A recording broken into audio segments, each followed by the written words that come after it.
eto na nga ang ating nagawa, ang cranberry apple coleslaw.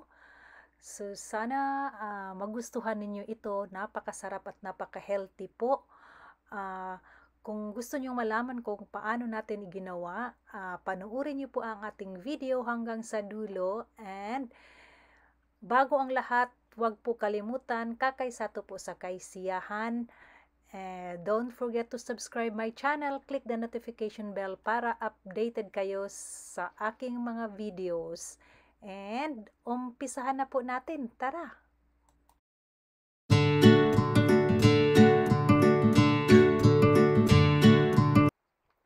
At para naman sa ating mga gagamitin or ang ating ingredients, meron tayong purple or red cabbage, and then lettuce, iceberg lettuce po ang ginamit natin, and then meron tayong honey, and meron tayong diced apples. So pagsamasamahin lang po natin siya, sundan nyo lang po ako. And meron tayong yogurt. So ang suggested po guys is plain yogurt, pero wala kasi akong available na plain yogurt, kaya yun ang ginamit ko. Okay, and then mayonnaise, and then cranberries. So yan po ang ating gagamitin, at sundan nyo lang po ako paano pagsamasamahin natin ang lahat. So napakasimple lang po, and then meron din tayong raisins. Okay, so sundan nyo lang po ako guys, okay?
at eto na po, natapos na po nating i-mix ang ating salad for today. Ito na po ang result ng ating napakasarap na salad, ang ating cranberries, apple, coleslaw.